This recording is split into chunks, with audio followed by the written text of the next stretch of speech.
Subscribing. We're going to be speaking Gyokeres in a moment, but I wanted to play this clip here from Patrice Evra. He breaks down, Mark, what he believes is the real root cause, truthful problem at Arsenal Football Club. The problem is not Arteta. He's not the owner of the club. He's not the player. He's the fan. You are delusional. The season just get over. You already talk about next summer, but you mad. You mad. Which earth are you living? Guy, I feel you even an AI. Are you real? Are you a real person? Maybe this is chat GBT and or whatever. Yeah. This no, Joe. Wake up. When it's like that, you just behind your black shade and you relax. Don't make any comment. Leave it. What's he talking about? He's basically saying, Arsenal, you just finished the season, didn't win anything. Don't start talking about next season or who you might buy or how you might improve. Just shut up and be quiet. Arsenal fans talking about next season are part of and they're delusional. They're part of the reason the club's bad. I'm glad you translated that, and it still doesn't make any sense. I don't actually know. I don't actually know what the guy's talking about. Look, there are elements in every fan base, and I've obviously fallen out with some of them. Arteta out. I don't agree with it. He's never going to get the sack this summer, and this time next year we'll see what happens. But Arsenal fans have got every right to express their opinion. I don't agree with the Arteta out movement, but I would be frustrated. So Arsenal fans should, this is again another ex-player who just doesn't get it. So fans should just go, relax. We finished second. We're out in the semi-final of the Champions League. Let's relax. Let's not talk about next season. Let's not talk about the summer. I don't get it. I thought he was going to go in on the Arteta out brigade. So I don't actually get that. I think any football fan after a disappointing season is always going to be demanding that things happen in the summer and that they do better next year. And look, we're already doing it with Manchester United. I also think he's wrong about the owners. I think the owners set the tone for the football club and they create the mood around the players. They create the pressure on the manager. So we've seen a lot of Arteta out. We've seen a lot of people going in on their fans. That's been created by their ownership. Certainly Arteta in February, straight after the transfer window closed, did an interview expressing his disappointment that a striker wasn't brought in. The lack of a striker this season is completely and utterly, at least partially, and maybe mainly on the shoulders of the owners. And every football fan I've spoken to of Arsenal, whether it be people like Robbie or just the Arsenal fan on the street, is massively frustrated by that. It's their football club. The fans are the most important people in a football club. So I don't think fans should ever been told to be quiet and relax. I completely disagree with him on that one. Legend of Manchester United, didn't really understand what he was saying. And if he's saying fans need to be quiet and relax and not say anything and the owners aren't at fault, then I disagree. I think there are some Arsenal fans, the same as every fan base, that you can look at, Mark, and say, they don't put enough pressure on their club to be successful. They don't put enough pressure on the owners. They're delusional in that regard. But I don't get how, and we're going to put a tweet up now, actually, and talk about the signing. I don't get how Rory talks football saying, I just really believe Gyokeres will score a silly amount of goals for Arsenal. I hear all the criticism, and maybe I'm wrong, but at least let's see a truly prolific goal scorer in this side just once. If I'm wrong, I'll hold my hands up.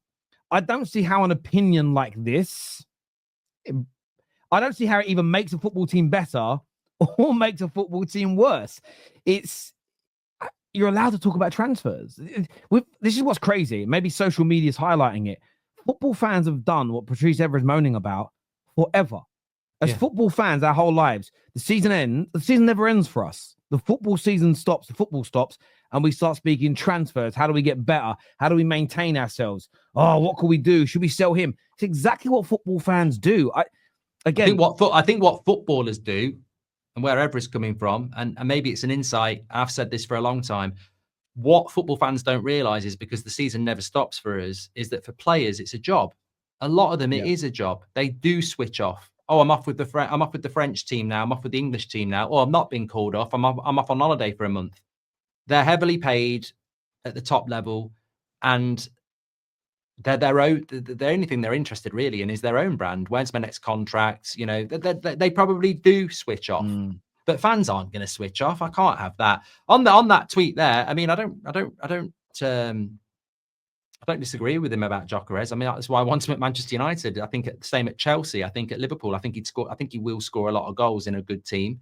Obviously, there's a risk element of, do you transfer over to the Premier League? We've seen that with strikers that look really good in Europe before. But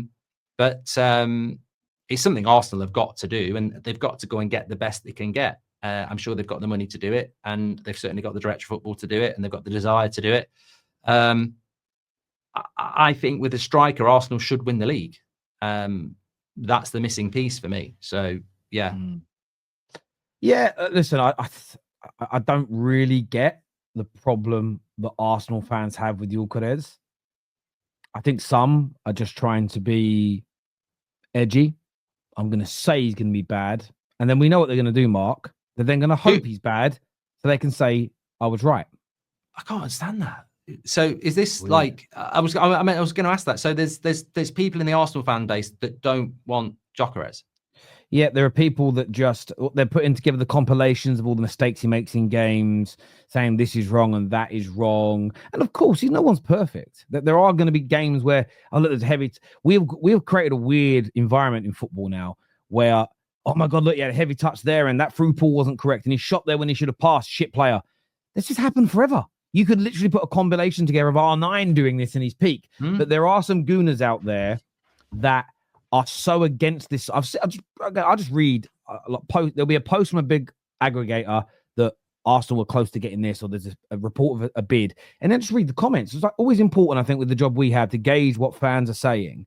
And it's some are like, I'm really excited. Others like, he's dead. He's rubbish. Watch when he flops. I'm coming for you. And I'm just sitting there thinking, fucking hell, go and touch some grass. It's weird. You're linked to one of the most prolific goal scorers in Europe over the past 2 seasons. He's also been scoring goals and performing well in Champions Leagues as well. Probably by the end of this weekend, back-to-back league title winner. And he may have even won a third, but back-to-back league title winner. I know Isak's the number 1 target, but he's almost impossible to get out of Newcastle. I get a lot of people like Osimhen. I like Osimhen. The one red flag I've got is no fucker wants him. And I always objectively go, maybe there's an issue there just because no one's willing to buy him. I don't understand why Arsenal fans wouldn't be at least mildly optimistic, Mark, about this. The fact that you've got Arsenal fans having to tweet stuff like Rory did, oh, I'm just going to say it's okay. If it's wrong, I'll hold my hands up. This is an excellent signing. I'm not saying book the parade now, but at the very least, show a little bit of excitement. And I'm not having this bullshit either. Because we're disappointed by the end of the season. No, these are the same mugs that were happy when you didn't win anything because they said they were right. I see them. It's weird. It's a weird behavior, man. Like, honest, maybe I see it differently because my club's in the mud, and I look at them and I just think it's a bit like they're moaning because a few leaves are falling into their swimming pool. Oh, I've got to take the leaves out of the swimming pool. You're lucky where you are. You're lucky, and you're so close. And Gyokeres is there's a high chance that a player like him, plus they've just signed Zubimendi as well, Mark. I don't know. I'm annoyed, man. They should be well happy, in my opinion. I actually enjoy getting the pool, the leaves out of my pool. It's quite therapeutic and quite relaxing after a morning show. But I think, look, I get it. The perfect fit is Isak, and you should always want the best. So I do agree with Arsenal fans that want Isak, and you should do everything you can to get him because he would be perfect for your system. Yeah. Absolutely. I just think it's impossible. And if it's impossible, then you can't do it. Now, do you want to wait a year and play without a striker again because you'll all be moaning about it? Or do you go and get the best you can get beyond Isak? It's difficult in that situation. Osimhen financially is the reason, I think, reading between the lines, that nobody will go near him. And there could be a bit of an ego there as well, which you don't necessarily want at Arsenal. And certainly what I would say from Gyokeres and Osimhen, when you look at Gyokeres' journey and Osimhen's journey, Gyokeres is probably going to be more of a grafter. And probably a safer bet in relation to salary and ego. I think maybe a bit unfair there, but I would love Osimhen as a player. I think again, I have a problem with anybody saying they'd prefer to have Osimhen over Gyokeres, but I think the reason is probably for what I've just said there. So you do land on Gyokeres as the third best choice anyway. So yeah, I think Look, I'd happily, if Arsenal want to pull out and let him come to Man United, please do it. Yeah, let us. Like, the Osimhen thing's so confusing. I mean, I've read the stories and seen the posts and the opinions that there's an attitude issue and, you know, the money's there. And again, I haven't seen any direct stories that confirm he's got an attitude problem. All I'm looking at objectively is that so far, no massive club in Europe in any country has been prepared to take the risk. And I just need to Saudi, won't he? Yeah, I think that's where he'll end up. But again, I want to say, by the way, if you people calling me a hypocrite, I'm telling Arsenal fans how to think and feel. I'm not telling you how to feel emotionally about a legend of your club that's leaving or about the state of your football club directly. Let me rephrase again. I'm saying I think you should be very infused by the quality of a football player. That isn't club specific. Gyokeres is brilliant. He will score you goals in your team, and I think he'll make Arsenal better. I think you should at least be enthused at the idea of an excellent striker that's coming in. And I don't believe the people that are saying I don't think they think he's a bum. I think this is an agenda thing they're making up and they're pushing, in my personal. It is difficult though, Terry. I mean, it's a long time since I've been like this, but I said it before, with Van Gaal. I was Van Gaal out for 6 months before he got the sacked, and I never want to do that again. I'll always try and give. I'd rather be the last one out when it comes to a manager, because it's just better for my mental health. I really struggled with that sort of 6 months under Van Gaal, where I'm sort of watching the team and I'm seeing late equalizers and I'm sort of like,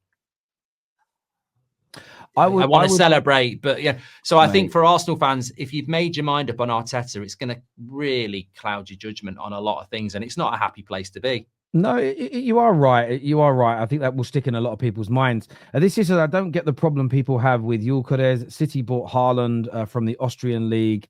Well, he was in Germany. Well, he's in the Bundesliga Germany before that, but same numbers. And he was massively hyped. This was H. Cole earlier. Says it's not that deep. This is about Evra. He's been bantering Joel for a while, especially the things that Joel does. That's fair. If you're saying it's purely banter, and there was no seriousness to it. I can only see the clip that their channel put out. I can't. They should ban banter from football. I'm actually anti-banter. You know all these shades that people put on, and like the banter that's going on between Spurs and Man United. I'm like, look, football. I love football conversation, but sometimes football's really serious. And the banter era for me was, we used to have it a few years ago with like AFTV and United Stand, and that was.